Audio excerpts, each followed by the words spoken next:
What's up, guys? My name is Mike. I play bass in the band Felicity, and we just flew in town to play one show here in Chicago from Orlando. Let me show you my bass.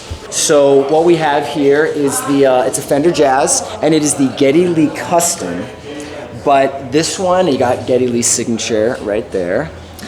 And what makes this bass very unique is it once came with the standard Fender Jazz pickups, and I bought it offline from somebody who had modified it and put a couple P-bass pickups in it, and I just loved the look, the inlay, and I just thought, you know what, I gotta pick it up. It had lost a knob when I first got it, but whatever, that's an aesthetic thing. It gives it a little bit more charisma.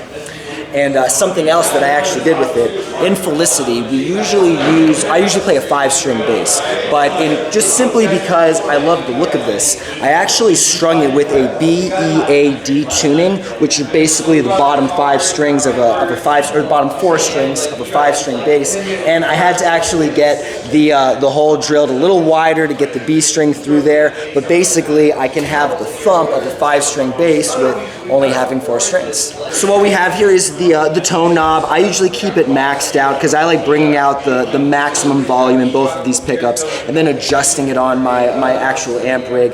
This is just the balance or the volume of the lower pickup, the jazz pickup right here, and I usually keep that all the way turned up just because I like getting the power from it, because I usually play more up here with my fingers. So just to kind of account for not really playing right here, I keep this a lot louder. And then the P-bass pickup is at right around about 75% volume, and that just allows me to play aggressively right here but still get the tone from the jazz pickup. So prior to getting this bass, I have an Ernie Ball Music Man that I still use as my backup bass, and that was a 5-string candy orange coating, just really nicely balanced bass. I loved it, had no problems with it at all. It has an active pickup, so just to get out of the headache of, oh geez, am I gonna have to change my battery, this bass is solid state, so really no battery needed, just the convenience of, hey, I know I can pick this up, plug it in, it's going to turn on, no worries whatsoever. So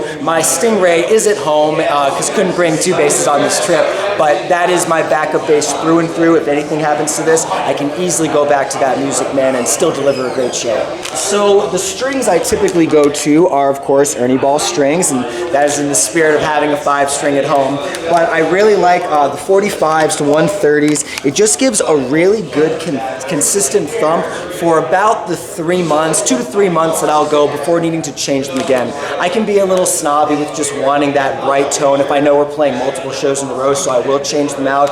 If I know there's going to be a little bit of a gap of time before shows, I'll wait a little bit longer, but really to get the best bang out of these, you want to change them right around that 2 to 3 month marker when you're playing active gigs. And if you're not playing a whole lot, I'd go maybe 4 or 5 months, but then the tone really gets dulled because when you're playing aggressively, you're sweating on the strings. It just kind of degrades them over time. So always though, Ernie Balls, great value, great string consistency, and that's what I always go for. So what we do have here is the discontinued Digitech drop pedal, and all stringed members of Felicity use one of these. So when we're out on the road, we'll sometimes bring down the overall key of the song just to kind of help the overall vocal performance, and having this drop pedal to just go down a half step without having to retune the bass and think like, okay, how am I going to change my finger position? It just makes that so easy. And I mean, these were built tough. It's a shame that Digitech went out of business, but these drop pedals are still all around, and everyone in Felicity has one, and we have a backup, because without this there would be a lot of like, oh, hold on, let's keep retuning, and we don't want any of that in the middle of the show. So for tuning purposes, once upon a time I used a pedal, but I wanted to really lessen what I bring to shows. So I just use a snark. It gets the job done. You just hook it up to the headstock, and I just put it right here. Can see it as I play, and it's really easy to just kind of adjust from there. Let me see if I can get it to show up a little bit. There we go. And it's a real easy way to get your tuning right without having to bring an extra pedal. And yeah, it's not hardwired in, but hey, it doesn't weigh more than what, half a pound, not even. So yeah, Snark for the win. The in-ears I use are, saying my last name, handcrafted for, In-Ears Audio. They're based right out of Orlando, and we just knew somebody who knew somebody over there and said, hey, go over there, go talk to them. They have a really nice presentation. Basically, I got the 12 channel ones just because I really wanted a lot of the lower bass tones to come through these, but you get the nice see-through.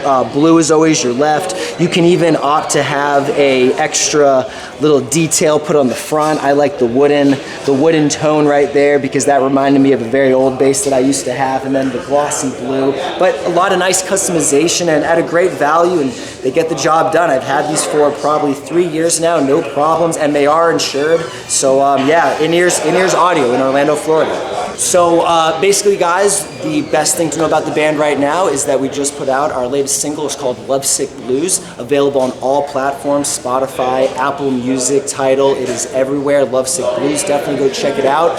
And the nice thing about Felicity is all of our handles are the same. It is at We Are Felicity.